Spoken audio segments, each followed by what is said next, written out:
Jadi di tahun yang sama, yaitu pada tahun kelima kenabian, ya, di situ Rasulullah Shallallahu Alaihi Wasallam pergi ke Masjidil Haram. Pada waktu itu di Masjidil Haram ini banyak berkumpul pemuka-pemuka Quraisy, lagi berkumpul di Masjidil Haram.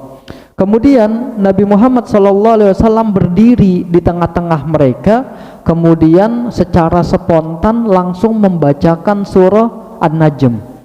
A'udzubillahi minasyaitonirrajim. Bismillahirrahmanirrahim.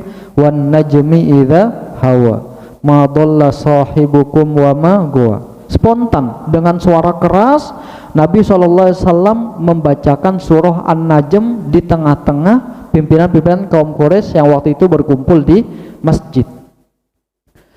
Mendengar hal itu, orang-orang kafir Quraisy yang berada di Masjidil Haram, mereka terkaget dengan apa yang mereka dengar, karena selama ini mereka tidak pernah mendengar ayat suci secara langsung, dan mereka selalu tuh menasehati satu sama lain untuk tidak mendengarkan apa?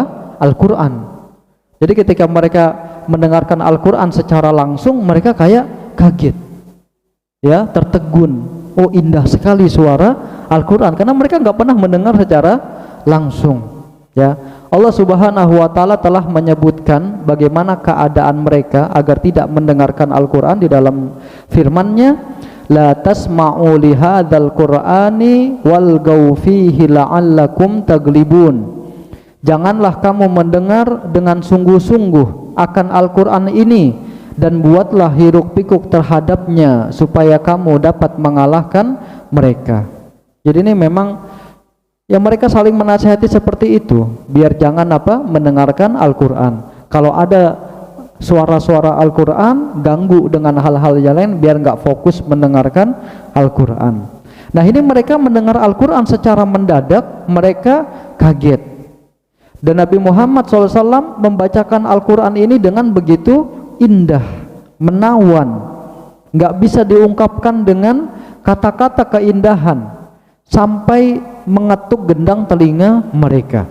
Dengar, tiba-tiba langsung diam semua, khusyuk mendengarkan Al-Quran. Sampai akhirnya Nabi Muhammad SAW sampai pada ayat fasjudu lillahi wa'budu, maka bersujudlah kepada Allah dan sembahlah Dia. Kemudian Nabi Muhammad SAW sujud. Ketika pemuka-pemuka Quraisy melihat Nabi Muhammad sujud, seakan-akan mereka sudah tidak bisa menggerakkan tubuh mereka. Akhirnya mereka ikut sujud bersama Rasulullah Shallallahu Alaihi Wasallam.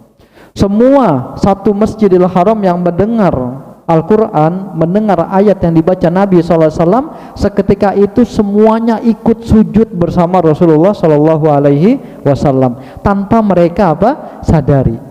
Nabi Muhammad baca, mereka renungi indah bacaannya. Ketika Nabi Muhammad sujud, tiba-tiba mereka ikut sujud. Subhanallah. Namun hal ini ya ditentang oleh orang-orang kafir Quraisy yang lain yang pada waktu itu nggak ada di masjid. Akhirnya mereka pun membuat berita-berita bohong. Yang sujud bersama Nabi Muhammad itu dikecam semuanya. Kemudian mereka menyebarkan berita-berita bohong bahwasannya Nabi Muhammad Shallallahu Alaihi Wasallam itu mengungkapkan kata-kata penghormatan terhadap berhala-berhala mereka sehingga mereka ikut sujud. Dibikin cerita bohong. Yang padahal Nabi membaca Al-Quran, ikut sujud, mereka nyebarin berita lagi yang bohong. Nabi Muhammad itu menghormati, mengucapkan kata-kata penghormatan kepada berhala-berhala sehingga mereka ikut sujud. Mereka mengarang Nabi Muhammad mengatakan itulah Al-Gharanik yang mulia, yang syafaatnya selalu diharapkan. Kemudian Nabi Muhammad sujud katanya. Nah, ini merupakan berita dusta yang mereka ya cebarkan agar orang-orang itu tidak ya mengetahui cerita yang sesungguhnya.